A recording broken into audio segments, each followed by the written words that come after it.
All right, good afternoon, everyone. Welcome to today's press conference featuring the 5th-seeded Colorado Buffaloes as they preview their second-round game against the 4th-seeded Kansas State Wildcats tomorrow at 1 p.m.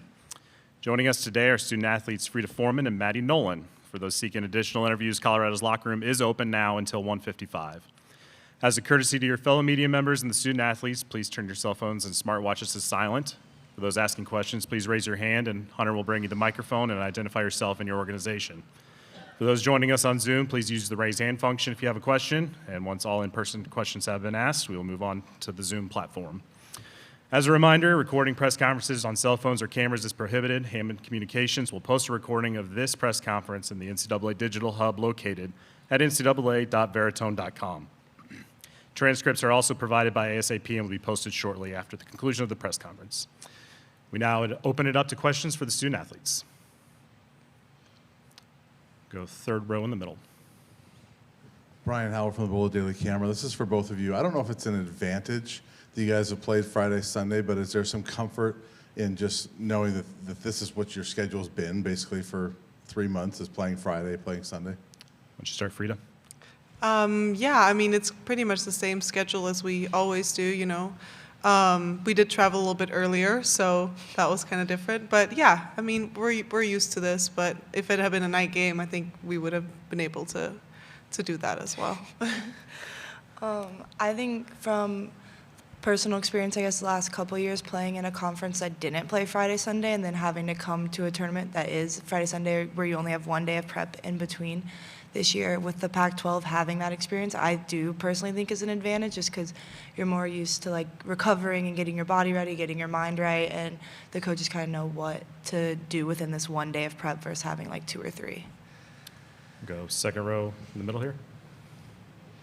Troy Finnegan, CU Sports Report. For both of you, Jalen said on Sunday that she likes playing in front of big road crowds. Just, do you guys enjoy that? And just your thoughts on playing in front of what should be a pretty rowdy crowd tomorrow night. Go ahead, Maddie. Yeah, I wouldn't say I'm like, yeah, woo, let's always play in front of opposing crowds. But I think it's something that we've seen all season long and something that we're definitely prepared to do. And obviously they had experience with it last year playing at Duke. So I don't think it's something that I'm like, yeah, I would sign up to do every day, but it's definitely something we have experience with.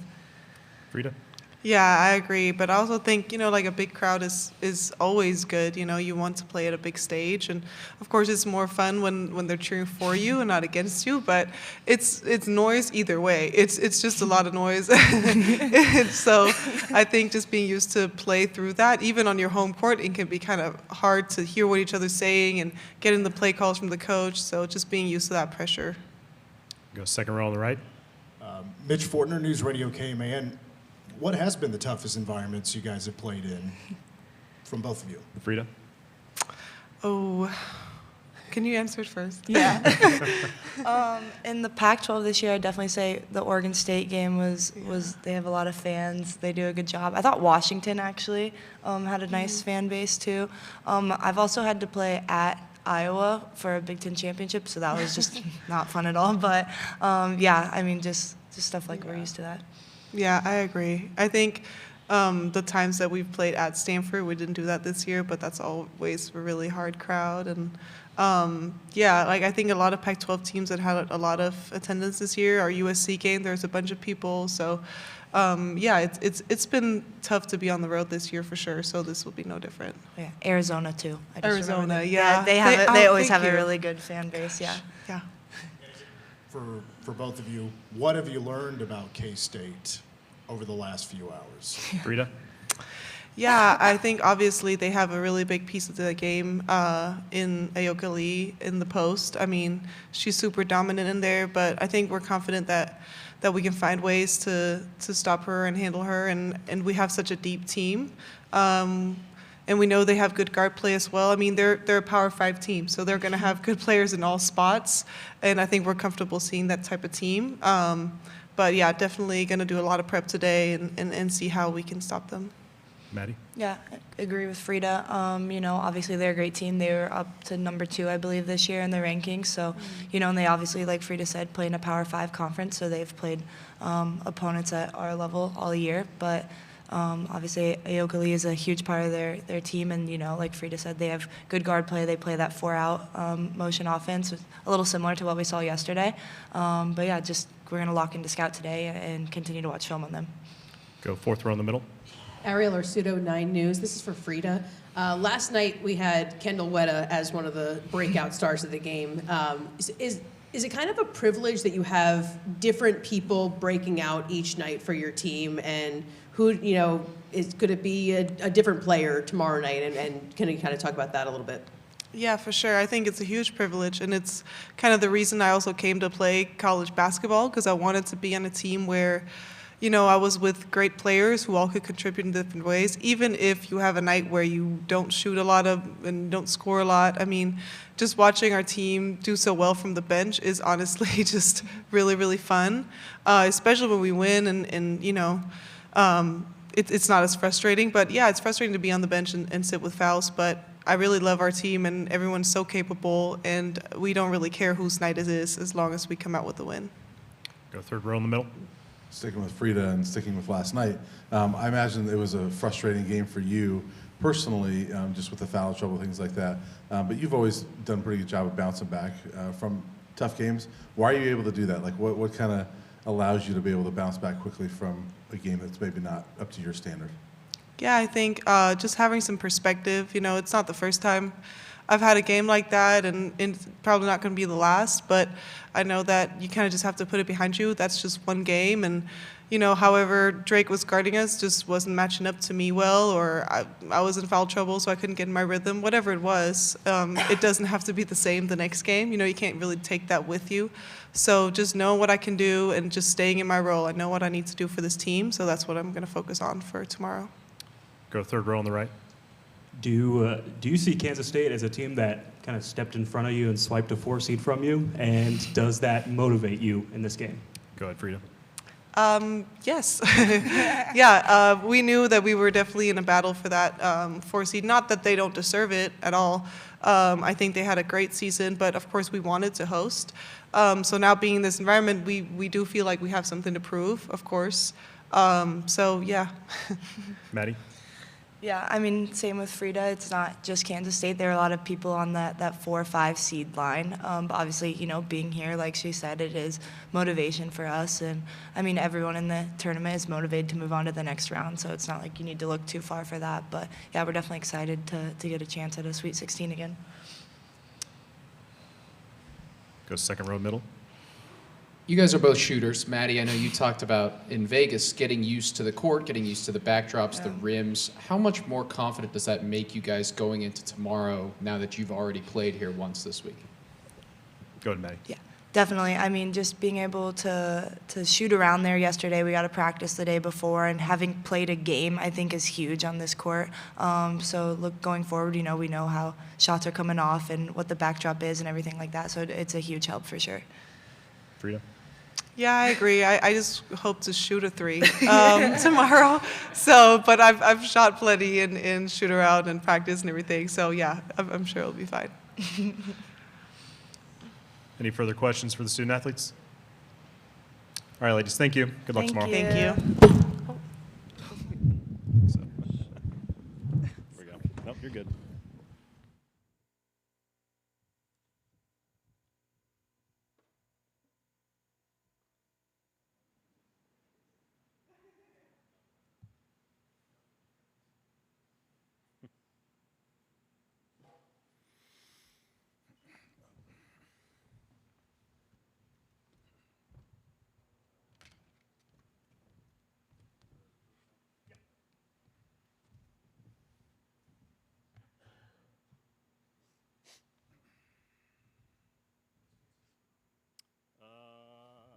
So we got Colorado coach now, and then K-State players are at 2:15.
Now welcome Colorado head coach J.R. Payne and open the floor up to questions.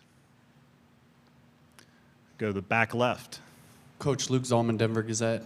You brought up earlier in the year that Kendall Wetta was the best defender in America, annoying, all of these things. What do you think about some of her troubles in high school with injuries? How do you think that kind of shaped the way she sees defense as a college basketball player? I think Kendall sees defense the way she sees everything in her life. She'll attack it head on. She'll be totally fearless in her pursuit of being the very best that she can be, whether that's organic chemistry or defense or whatever it could be. But yeah, I mean, she's battled and persevered through a fair amount of adversity and injuries, as a high school player, and just always attacked it the same way, be great at my rehab, come back better than I was before. One follow-up, how unique is the mindset that she brings to your team? Very unique, yeah. I mean, if we could have 15 Kendall Wettas, that would, any coach in America would love to coach Kendall. I've said that before, just because she's so tough and so resilient and so fearless. And so I think that's probably a big reason that she's so successful in everything. Go fourth row in the middle. Ariel Orsuto, 9 News. A lot of the players are talking about how they are looking forward to playing in a hostile environment. Do you like coaching in a hostile environment? Yeah, I mean, I just love coaching. Anytime I can take the floor with this group of young women, it's an incredible opportunity. The great thing for us is that it doesn't bother us. Like we've had great crowds in Boulder. We also have really great crowds in the Pac-12, similar to the Big 12, I'm sure. And so, yeah, it is what it is. It's great. When they're rooting for you, great. When they're rooting against you, that's all right. It just means we have to dig deeper and kind of stay together a little bit more. Third row middle. Hey, Coach. Some of the players were talking about, maybe some motivation because this is a hosting spot that you guys wanted and felt that they should get. Not that Kansas State wasn't deserving, but the players were talking about that's some motivation. Is that something you use with the team, No. or is it just kind of, hey, let them? If that helps them, go ahead. Yeah, whatever works for them is absolutely fine with me. We're not hosting, had nothing to do with Kansas State, had everything to do with Colorado. But if that motivates us to think, man, this is an opportunity that we missed out on, then I'm all for it. Second row. Troy Finnegan, CU Sports Report. Coach, obviously it's a big challenge for you guys tomorrow in the middle with Ioka Lee. How much confidence has it given you in Erin at the last couple of games against Reagan Beers in that quarterfinal and then yesterday against Anna Miller that she's really ready for this moment against these big-time post players? Oh, yeah. I mean, we play against a lot of really great post players in the Pac-12. We've seen size and strength and mobility almost every single night. I do think Ayoka and Aranette are two of the best centers in the country. So I think it'll be a really fun, exciting basketball matchup. But yeah, we definitely have seen, great size, and I'm excited to see the matchup tomorrow. As a follow-up to that, is Reagan maybe the closest comp that Aranette's seen to Ayoka, or is there somebody else that is sort of similar as far as strength and all that? Yeah, I would say Ayoka's probably a combination between Betts and Beers, just because she's taller than Beers, but kind of built, real strong like Reagan. Go third row over here on the right. Starting next year, obviously, you're going to start seeing Kansas State a lot more. Do you approach this game kind of as an opportunity to learn and prepare for the future as well? Yeah, definitely. I mean, not just being here. At first when we realized we weren't hosting, we were really, excited to be in the tournament, but really disappointed that we'd put ourselves in the position not to host. And then about 5 minutes later, I was like, this is awesome. We're getting a taste of Big 12 country, not just, the game and the arena, but the community and all of that. And so it really is a great opportunity to play a Big 12 team, play in the arena, get comfortable in this space so that next year, maybe this will be the one Big 12 team that doesn't feel brand new next year when we play. But also in preparation, like we've watched so many Big 12 games now in preparing for tomorrow's game, so we kind of have a better feel for the entire league in just 24-hour notice. And are you acquainted with Jeff Mitty at all? And if so, how? What's kind of been your interactions with him before? Yeah, just a little bit. We actually were at a tournament together. Where was it? It might have been. I can't remember where it was. It might have been at a tournament years and years ago. We were in Mexico, and the whole tournament got canceled because of some strange reasons. And so I think it was Kansas State. But anyways, we all ended up at a resort for like 3 days because we were stuck in Mexico with no games, and all the players kind of hung out. And so I don't know him very well, but have spent time, sitting at gyms together and things like that. I think he's done an incredible job, has great talent, really well-coached team. Back row left. Coach, your success here is great. Has Tad Boyle reached out to you in the men's side, and kind of what have you kept an eye on them, and what's it like having 2 teams advance in the same day? It is incredible. First of all, I love Tad Boyle. I think he is as great of a coach as he is. He's an even better man. For a women's basketball coach, it's always great to have your men's staff be so supportive and so encouraging of what you're doing. It makes all the difference in the world. And so Tad usually reaches out to me more when we've had a hard game. He's one of a few people that will reach out and say, keep your chin up, and, you guys are doing great, things like that. And so I think we're all kind of celebrating each other from afar. But we all have, a lot to pour into our own basketball preparation. So we'll keep cheering for them. I know they're doing the same for us. Second row middle. Maddie and Frida were just talking about some of the best road environments that they've played in this year. I'm just curious, from your perspective, what are some of the best atmospheres that you guys have been in? Well, by far the best atmosphere is in Boulder at the Event Center. We've had great crowds at home all year long. That's been really incredible. Everywhere, honestly, in the Pac-12 has been really good this year. Corvallis for Oregon State has historically been great. They'll sell out a lot of games. USC was a great environment this year. Oregon always has big crowds. UCLA was a great crowd. Arizona always sells out. So lots of really tough environments we've played in.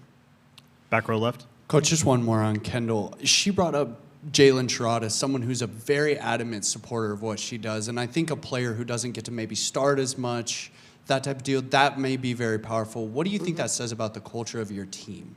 Yeah, I think Jay and Ken do a great job of really supporting and challenging each other. They're kind of like-minded in that they, as I said earlier, just attack everything in front of them. They're very competitive.